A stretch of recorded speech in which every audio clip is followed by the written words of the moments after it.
Auzubillahiminash-shaytanir-rajim. Bismillahir-rahmanir-rahim. Assalamu alaikum dear students. I am your physics teacher Shahid Nadeem. आज की video में या आज के इस लेक्चर में हम चैप्टर नंबर 5 की न्यूमेरिकल एग्जांपल्स को सॉल्व करने जा रहे हैं।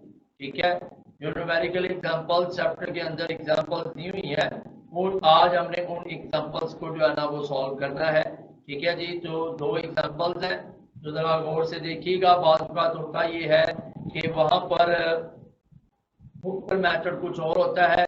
ठीक है, वो आपको समझ नहीं आ रहा होता या स्टेप शॉर्ट किए होते हैं, समझ नहीं आ रहा होता, तो यहाँ पर आपको डिटेल से समझाया जाएगा। तो इसलिए आप थोड़ा गौर से समझिएगा ताकि आपके पॉइंट्स क्लियर हो जाए। ठीक है, इसके बाद एग्जांपल नंबर 5.1 है हमारी। ठीक है, 5.1 एग्जांपल में क्या कह रहा है?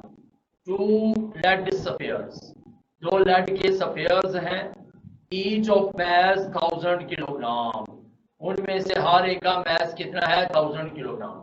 तो चूंकि दो स्फीयर हैं, इसका मतलब एक का मैस m1 होगा, एक का मैस m2 होगा। तो m1 भी 1000 किलोग्राम है और m2 भी 1000 किलोग्राम है। Are kept with their centres 1 metre apart.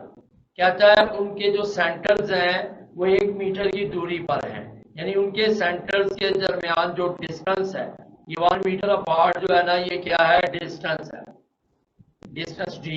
ठीक है, find the gravitational force with which they attract each other. कहता है वो ग्रेविटेशनल फोर्स निकाले जिसके साथ एक दूसरे को क्या कर रहे हैं? अट्रैक्ट कर रहे हैं। ठीक है, तो गिवन डाटा क्या है?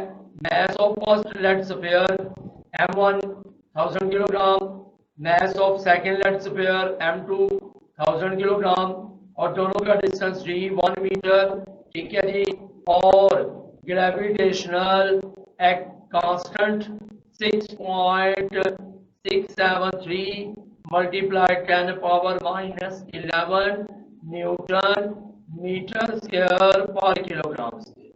ये भी हमें चाहिए। ठीक है, लिख लेंगे डाटा में तो अच्छी बात है। समझ आ रही बात की? अब आपको फाइंड क्या करना है? आपने ग्रेविटेशनल फोर्स F फाइंड करनी है। तो आपको लॉ ऑफ ग्रेविटेशन के मुताबिक F is equal to G m1 m2 over d square. तो G की वैल्यू 6.673 मल्टीप्लाई 10 पावर -11, m1 1000, ठीक है, m2 भी 1000 और नीचे d कितना? 1 का स्क्वायर। समझ आ रही है? तो 6.673। अब ये जो 1000 है ये 10 पावर 3 है, ये भी 10 पावर 3 है। 10 पावर 3 और 10 पावर 3 10 पावर 6 हो जाएंगे। ये -11 है, -11 से 10 पावर 6 निकाल देंगे -5। या वैसे भी आप कैलकुलेटर से जब इन तीनों को मल्टीप्लाई करेंगे याद आएगा 6.673 मल्टीप्लाई 10 पावर -5 और 1 का स्क्वायर 1। और जब इसको डिवाइड करेंगे तो चूंकि 1 पे कोई भी वैल्यू डिवाइड हो उसे कोई फर्क नहीं पड़ता। तो F is equal to 6.673 multiply 10 power -5 newton. ठीक है, ये जो है ना वो फोर्स ऑफ ग्रेविटेशन आ गई है। समझ आ रही बात की? आपकी एग्जांपल नंबर 5.1। ठीक है, अब आते हैं 5.2 की तरफ। एग्जांपल नंबर 5.2 में क्या कह रहा है? कैलकुलेट द वैल्यू g की वैल्यू निकालनी है। The acceleration due to gravity, जिसे हम कहते हैं acceleration due to gravity at an altitude 1000 kilometre. कहता है कितने एल्टीट्यूड पर? 1000।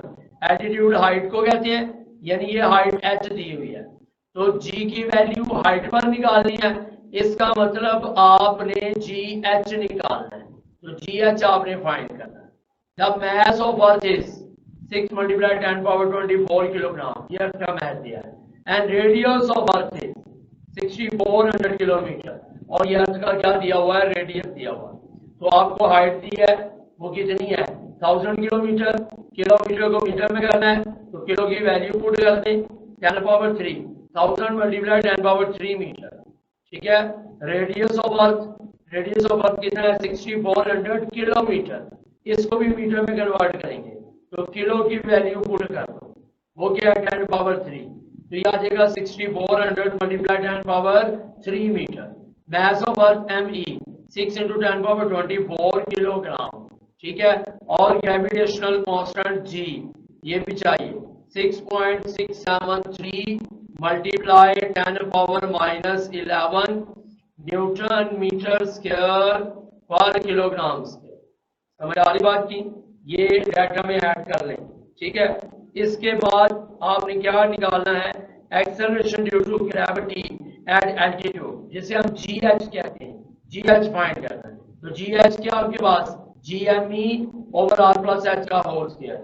G की वैल्यू है 6.673 multiply 10⁻⁻11 ME 6 into 10⁻24 divided by 6.4 multiply 10⁻3 radius, ठीक है। सॉरी ये 3 नहीं आएगा, यहाँ पे 6 आएगा, 6.4 मल्टीप्लाई 10⁻6, ठीक है। और ये जो हाइट है ये है 1000 मल्टीप्लाई 10⁻3 और इस सारे का स्क्वायर। ऊपर वाली दोनों वैल्यूज को मल्टीप्लाई करें, या आ जाएगा 4.0038 मल्टीप्लाई 10⁻14 और नीचे पहले इन दोनों को प्लस करें, स्क्वायर बाद में लेना है, प्लस करेंगे 7.4 मल्टीप्लाई 10⁻6 और इस सारे का क्या आ जाएगा, स्क्वायर आ जाएगा। ये जो है ना रेडियस की वैल्यू हमने डाटा में लिखा है इसको 6400 मल्टीप्लाई 10⁻3 मीटर गिवन में ना, जैसे कि पिछली स्लाइड पे देखें, गिवन में हमने इसको क्या लिखा 6400 10⁻3 मीटर, ठीक है। तो आप इसको ऐसा भी कर सकते हैं कि ये पॉइंट यहाँ पे है, पॉइंट को यहाँ लगा दें, ठीक है। तो ये आ जाएगा 6.4, ये दोनों जीरोस खत्म हो जाएंगे, मल्टीप्लाई 10⁻3 और ये मल्टीप्लाई 10⁻3 ये वाला, ठीक है। तो फिर ये आपके पास क्या आ जाएगा, ये आ जाएगा 6.4 मल्टीप्लाई 10⁻3 10⁻3 10⁻6 हो जाएगा। तो ये वैल्यू यहाँ पुट की है, ये 10⁻3 गलती से लिखा गया, ये 6 मैंने काट के 6 कर दिया, ठीक है। अब इसका आपने स्क्वायर लेना है, ऊपर वाली वैल्यू 4.0038 मल्टीप्लाई 10⁻14, नीचे उसका स्क्वायर आया 5.476 मल्टीप्लाई 10⁻13, इन दोनों को डिवाइड कर दिया तो GH कितना आ गया, 7.3 मीटर पर सेकेंड स्क्वायर, ठीक है। तो ये GH आ गया, समझ आ रही बात की? तो ये थी आपकी चैप्टर 5 की सॉल्व्ड न्यूमेरिकल एग्जांपल्स, जिन्हें हमने आज पढ़ा है। आज का लेक्चर यहीं तक, नेक्स्ट मिलेंगे हम नई वीडियो के साथ, नए लेक्चर के साथ। तब तक के लिए इजाजत दें, अपना ख्याल रखिएगा, अल्लाह हाफ़िज़।